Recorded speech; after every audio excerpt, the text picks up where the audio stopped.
Hi shalom, అందరికీ praise lord. అందరు బాగున్నారా? ఎవరైనా మొదటిసారి మన ఛానల్ని చూస్తున్నట్లయితే దయచేసి సబ్స్క్రైబ్ చేసుకోండి. అలాగే ఈ యొక్క వీడియోని లైక్ చేయండి. మనం అంశంలోకి వెళ్ళిపోదాం. బైబిల్లో మనకి మొత్తం 66 పుస్తకాలు ఉంది. దీంట్లో చిన్న పుస్తకాలను కూడా మనం చూస్తూ ఉంటాం. అలాగే ఈ యొక్క చిన్న పుస్తకాలలో యోనా గారి గ్రంథం కూడా ఒకటి. యోనా గారి గ్రంథం కనుక మనం చూసుకుంటే మొత్తం 4 అధ్యాయాలు ఉంటుంది. సో ఈ యొక్క 4 అధ్యాయాలు ఒక్కొక్క అధ్యాయం ఒక్కొక్క విషయాన్ని మనకు తెలియజేస్తుంది. అయితే యోనా గారి సొంత ఊరు గెత్సెఫేర్. ఇది ఇప్పుడు ఉన్నటువంటి ఇజ్రాయెల్లోని గలిలియా ప్రాంతానికి సమీపంలో ఉంటుంది. అయితే యోనా గారి ఫ్యామిలీ గురించి కనుక మనం చూస్తే బైబిల్లో ఎక్కడా ప్రస్తావించబడలేదు. కానీ యోనా గారి తండ్రి గారి పేరు అమితై అని మనం చూస్తాము. అయితే ఈ యొక్క యోనా గారి తండ్రి గురించి మనము 2వ రాజులు 14వ అధ్యాయం 25వ వచనంలో మనం చూస్తాం. అయితే యేసుక్రీస్తు వారు మానవునిగా భూమిపైన జన్మింపక పూర్వం 785వ సంవత్సరంలో ఈ యోనా గారు జీవించారని మనకి బైబిల్ ప్రకారం తెలుస్తుంది. యోనా అనగా పావురం అనే అర్థం. అయితే తండ్రి అయిన దేవుడు యెహోవా యోనా గారికి ప్రత్యక్షమై తనని నినివే పట్టణానికి వెళ్ళమని చెప్తారు. నినివేలో ఉన్నటువంటి ఆ యొక్క ప్రజలు భయంకరమైన పాపం చేసి శిక్షకి అర్హులుగా ఉన్నప్పుడు అక్కడికి వెళ్ళి దేవుని యొక్క మాటలని వాళ్ళకి చెప్పమని చెప్తారు. అయితే ఆ యొక్క నినివే పట్టణానికి వెళ్ళడానికి యోనా నిరాకరిస్తాడు. ఎందుకనంటే పూర్వం కనుక మనం చూసుకుంటే ఈ యొక్క ఇజ్రాయేల్కి అలాగే నినివేలో ఉన్నటువంటి ఆ యొక్క రాజులకి పడేది కాదు. అంటే ఒక విధంగా ఈ 2 దేశాలు శత్రు దేశాలలాగా ఉంటుంది. సో అందువలన యోనా అక్కడికి వెళ్ళడానికి నిరాకరిస్తాడు. అయితే అప్పటి కాలంలో నినివే అనేది ప్రపంచంలోనే అతిపెద్ద పట్టణాలలో ఇది ఒకటి. ఇది 3వ అతిపెద్ద పట్టణం. ఈ నినివే చాలా సంపన్నమైన పట్టణం. అయితే ఆ యొక్క నినివే పట్టణాన్ని పరిపాలించేటటువంటి రాజులు అశ్షూరులు. అయితే దేవుడు చెప్పమన్న విధంగానే యోనా గారు కనుక నినివే పట్టణానికి వెళ్ళి ఆ యొక్క దేవుడు చెప్పినటువంటి మాటలు కనుక చెప్తే వారు ఎక్కడ తనని చంపేస్తారని భయపడి తాను అక్కడికి వెళ్లకుండా తను తర్షీషు పట్టణానికి పారిపోవాలనుకుంటాడు. అలాగా యొప్పే నగరానికి వచ్చి ఆ యొక్క తర్షీషు పట్టణానికి వెళ్ళేటటువంటి యొక్క ఓడని ఎక్కుతాడు. అయితే ఓడ బయలుదేరిన తర్వాత సముద్రం అల్లకల్లోలంగా ఉంటుంది. అంటే దేవుడు ఆ యొక్క సముద్రం మీద అతి భయంకరమైన గాలిని రప్పిస్తాడు. దాని వలన పెద్ద పెద్ద అలలు అనేది సముద్రంలో వస్తుంది. అయితే ఆ యొక్క ఓడలో ఉన్నటువంటి ప్రజలు ఇదేంటా అని చాలా భయపడతారు. అందువలన వారు ఒక్కొక్కరు వారు పూజించేటటువంటి యొక్క దేవతలకి వారు ప్రార్థనలు చేస్తూ ఉంటారు వారిని కాపాడమని. అలాగే ఆ యొక్క ఓడలో ఉన్నటువంటి సామాన్లన్నీ కూడా వారు సముద్రంలోకి విసిరేస్తారు. అలా విసిరేస్తే ఆ యొక్క ఓడ తేలికగా అవుతుంది, మునిగిపోకుండా ఉంటుందని వారి యొక్క ఉద్దేశం. అయితే ఇలా ఓడ అల్లకల్లోలంలో ఉన్నప్పుడు యోనా ఓడ అడుగు భాగంలో వెళ్ళి చాలా గాఢంగా నిద్రపోయినట్టు మనం చూస్తాం. అయితే ఆ యొక్క ఓడ యజమాని ఎవరైతే ఉన్నారో అతను ఓడ అడుగు భాగంలోకి వెళ్ళి యోనా నిద్రిస్తున్నటువంటి ప్లేస్కి వెళ్ళి యోనాని లేపి బయట సముద్రం చాలా అల్లకల్లోలంగా ఉంది, నువ్వు ఎలా నిద్రపోగలుగుతున్నావు అని అతని లేపాడు. నువ్వు కూడా లేచి నీ యొక్క దేవునికి నువ్వు ప్రార్థించు, దానివల్ల ఈ యొక్క సముద్రం ప్రశాంతంగా ఉండి అలలు అనేది ఆగిపోయి మనము బతుకుతామని ఆ యొక్క ఓడ యజమాని యోనా గారికి చెప్పడం జరిగింది. అయితే ఆ విధంగా అక్కడ ఉన్నటువంటి ఆ యొక్క ఓడలోని ప్రజలు ఈ సంఘటన ఎవరి వల్ల సంభవించింది తెలుసుకోవడానికి వారు ఒక చీటీలు అనేది వేశారు. ఆ చీటీలలో యోనా పేరు రావడం వలన వారు యోనాని నువ్వు ఎక్కడి నుంచి వచ్చావు అని తనను నిలదీశారు. అయితే ఆ ఓడలో అన్నటువంటి ఆ యొక్క యజమాని నువ్వు ఎక్కడి నుంచి వచ్చావు, దీని అంతటికి కారణం ఏంటి అని అడగగా ఆ యొక్క యోనా భూమిని ఆకాశాన్ని సృష్టించిన సృష్టికర్త అయిన దేవుని నేను పూజించేటటువంటి వాడను, ఆయనే యెహోవా, నేను తన నుంచి పారిపోతున్నాను అని చెప్పడం జరిగింది. అయితే వారు ఆ యొక్క ఓడని ఎలాగైనా సరే ఒడ్డుకి రప్పించాలని చాలా ప్రయత్నం చేశారు. కానీ అది వాళ్ళ వల్ల అవ్వలేదు. అయితే వారు యోనా దగ్గరికి వచ్చి ఈ గాలి గనక ఆగిపోవాలంటే ఏం చేయాలని అడిగితే, అయితే ఇదంతా నా వల్లనే సంభవించింది కాబట్టి నన్ను ఎత్తి సముద్రంలో పడవేయండి అని చెప్తాడు. ఆ విధంగా ఆ యొక్క ప్రజలు యోనాని ఆ యొక్క సముద్రంలో పడవేసే ముందు యోనా చెప్పినటువంటి యొక్క మాటల్ని బట్టి మేము ఇతనిని సముద్రంలో పడవేస్తున్నాము, ఆ యొక్క దోషం మా పైన రాకుండా ఉండాలి అని వారు మొక్కుకొని యోనాని ఎత్తి సముద్రంలో పడవేస్తారు. అయితే అలా పడవేసిన తర్వాత గాలి అనేది ఆగిపోతుంది, సముద్రం చాలా ప్రశాంతంగా ఉంటుంది.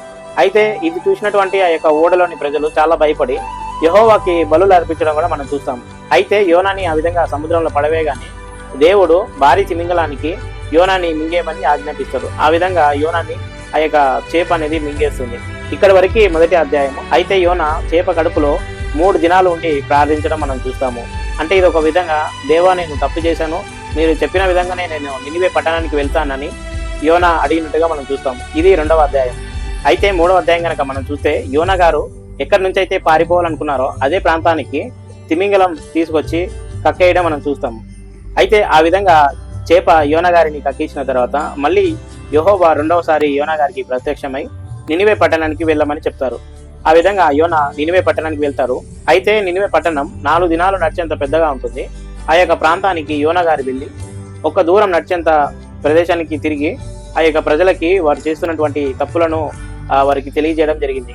మన భాషలో చెప్పాలనుకుంటే, మీరు పాపం చేస్తున్నారు, మీరు గనక మారకపోతే 4వ రోజు దేవుడు మిమ్మల్ని శిక్షిస్తాడు అని ఆ యొక్క ప్రజలకు చెప్పడం జరిగింది.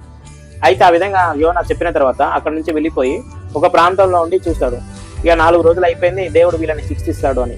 అయితే అక్కడ ఉన్నటువంటి ప్రజలు యోనా గారి మాటలు విని చాలా దుఃఖపడి వారి యొక్క బట్టలని చించుకొని వారు గోనె పట్టని కట్టుకొని దేవుడికే మొరపెడతారు క్షమించమని.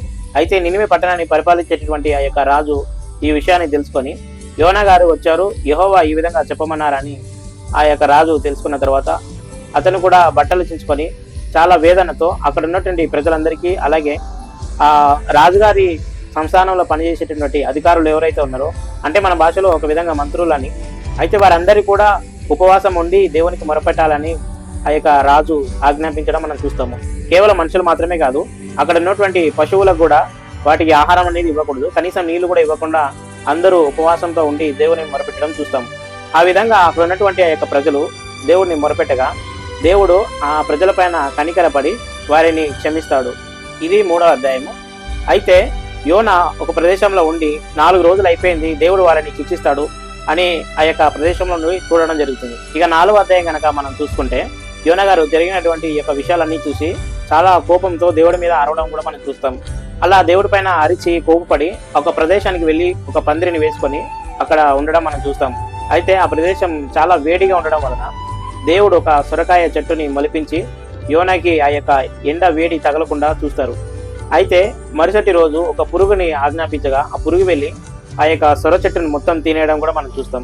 అయితే ఆ విధంగా ఆ పురుగు సొర చెట్టుని మొత్తం తినేసిన తర్వాత మళ్ళీ యోనాకి ఆ యొక్క ఎండ వేడి అనేది కలుగుతుంది. దాంతో యోనాకి మరింత కోపం వస్తుంది. దాంతో భయంకరంగా దేవుడి పైన అరవడం కూడా మనం చూస్తాం. అయితే యోనాకి మరింత కోపం వచ్చి దేవుడి పైన బిక్కరగా అరుస్తూ ఉంటాడు. అయితే దేవుడు యోనాకి ఆ యొక్క వాడిపోయిన చెట్టు విషయంలో నువ్వు కోపపడడం న్యాయమేనా అని అడుగుతాడు. నువ్వు ఆ చెట్టుని మెలిపించలేదు, నువ్వు దానికి నీళ్లు పోయలేదు అని దేవుడు అక్కడ చెప్పడం కూడా మనం చూస్తాం. అలాగే ఒక చిన్న చెట్టు విషయంలో నువ్వు అంత కోపపడితే అక్కడ నినివే పట్టణంలో ఉన్నటువంటి ప్రజలు, వారికి కుడి ఎడమ తెలియనటువంటి ప్రజలు, అంతమంది చనిపోతే నేను చూడగలనా అని దేవుడు చెప్పడం కూడా మనం చూస్తాం. ఇది 4వ అధ్యాయం. అయితే ఈ యొక్క 4 అధ్యాయాలను మనం ఎలా గుర్తుపెట్టుకోవాలంటే, మొదటి అధ్యాయము దేవుడు యోనా గారికి కనిపించి నినివే పట్టణానికి వెళ్ళమని చెప్తారు. యోనా వెళ్ళక వేరే దేశానికి పారిపోవాలని చూస్తాడు. రెండవది, యోనాని చేప మింగేసిన తర్వాత చేప కడుపులో ఉండి దేవునికి ప్రార్థించడం మనం చూస్తాం. మూడవది, చేపని దేవుడు ఆజ్ఞాపిస్తే అది ఒడ్డుపైకి వచ్చి కక్కేసిన తర్వాత తిరిగి యోనా నినివే పట్టణానికి వెళ్ళి అక్కడ ఉన్నటువంటి యొక్క ప్రజలకి దేవుని వార్తను చెప్పడం మనం చూస్తాం. ఇది 3వ అధ్యాయం. 4వ అధ్యాయము యోనా దేవుడి పైన కోపపడి అరవడం మనం చూస్తాం. అయితే దేవుడు దానికి బదిలీ ఇవ్వడం కూడా మనం చూస్తాం. ఇది 4 అధ్యాయాలు. ఈ విధంగా మనం 4 అధ్యాయాలను చాలా ఈజీగా దీనిని మనము 4 మాటల్లో ఈజీగా గుర్తుపెట్టుకోవచ్చు. సో దాంతో యోనా గారి గ్రంథం ముగుస్తుంది. ఇది యోనా గారి గ్రంథం గురించి. అయితే ఇంతవరకు బాగానే ఉంది, కానీ మరి యోనా గారి గ్రంథానికి సంబంధించినటువంటి ఆ యొక్క ప్రూఫ్స్ కానీ లేదంటే ఆర్కియాలజికల్ ఎవిడెన్స్ కానీ మనం ఎక్కడ చూడగలమంటే, తిమింగలం యోనా గారిని మింగిన ప్రదేశం మెడిటేరియన్ సీ, మధ్యధరా సముద్రం. ఇది ఇజ్రాయెల్కి దగ్గరలో ఉంటుంది, అంటే గలిలియా ప్రాంతానికి దగ్గరలో ఉంటుంది. ఈ యొక్క మెడిటేరియన్ సీలో ప్రధానంగా 2 చేపలు అనేది చాలా పెద్దగా పెరుగుతుంది. దాంట్లో ఒక చేప పేరు క్యాక్టస్, మరి ఒక చేప బ్లూ వేల్. ఈ విధంగా ఆ యొక్క 2 చేపలు మధ్యధరా సముద్రంలో చూస్తాం. నినివే పట్టణం అనేది ప్రపంచంలోనే అత్యంత సంపదమైన పట్టణాలలో ఒకటి. అది 3వ అతిపెద్ద పట్టణం. దానికి సంబంధించినటువంటి ఆ యొక్క ఆనవాళ్ళను కూడా ఇప్పుడు మనం ఇరాక్లో మనం చూడగలం. అయితే ఆ పట్టణం అయితే ఇప్పుడు లేదు, కానీ దానికి సంబంధించినటువంటి ఆ యొక్క శిథిలాలను శాస్త్రవేత్తలు తవ్వి బయటకు తీయడం మనం చూస్తాము. ఆ యొక్క తవ్వకాలలో అనేకమైన వస్తువులు బయటపడ్డాయి. ఈ యొక్క వస్తువులన్నిటిని మనము ఇటలీలో ఉన్నటువంటి మ్యూజియంలో కూడా మనం చూస్తాం. ఇటలీలోని క్రిస్టియానో మ్యూజియో అనేటువంటి యొక్క మ్యూజియంలో కూడా మనం చూస్తాం. ఇది మొదటిది. ఇక రెండవది ఏంటంటే, ఇరాక్లో ఐసిస్ తీవ్రవాదులు ఎవరైతే ఉన్నారో గత 5 సంవత్సరాల ముందు వారు యోనా గారి సమాధిని శాస్త్రవేత్తలు కనుక్కున్న తర్వాత వారు దానిని డిస్ట్రాయ్ చేయడం జరిగింది.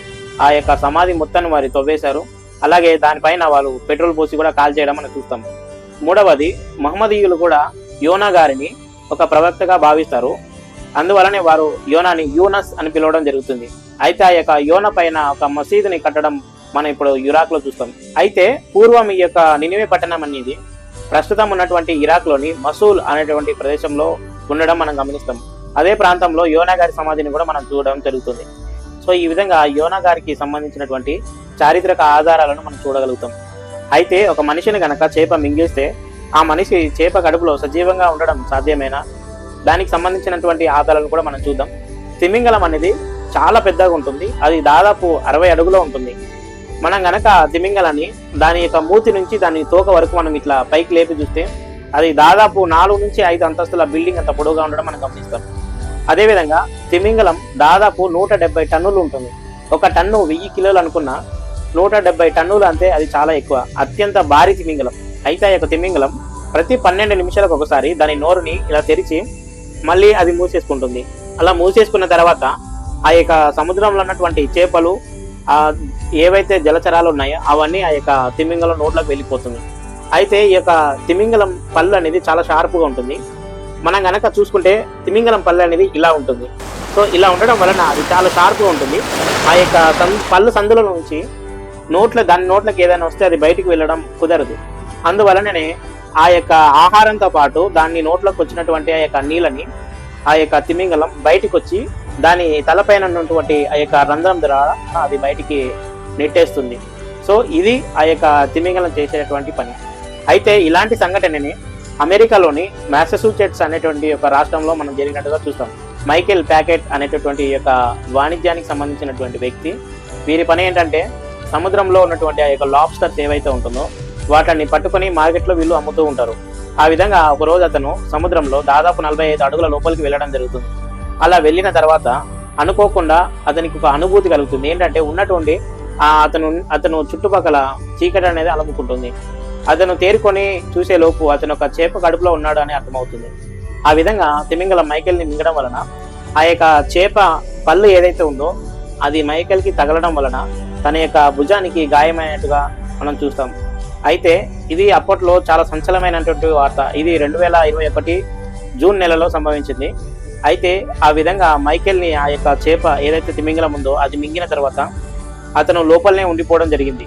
కానీ అదృష్టం కొద్దీ ఆ యొక్క చేప తను తీసుకున్నటువంటి ఆ యొక్క నీళ్ళని బయటికి చిమ్మేటటువంటి ఆ యొక్క సందర్భంలో ఈ మైకేల్ బయటపడడం జరిగింది. అదే టైంలో అక్కడ ఉన్నటువంటి వాళ్ళ యొక్క ఫ్రెండ్స్ ఎవరైతే ఉన్నారో వారు వచ్చి మైకేల్ని సేవ్ చేయడం జరిగింది. అయితే అతను చిన్న చిన్న గాయాలతో బయటపడ్డాడు. అలా బయటపడిన తర్వాత తను తీసుకున్నటువంటి ఆ ట్రీట్మెంట్ ద్వారా అతను పూర్తిగా కోలుకున్నాడు.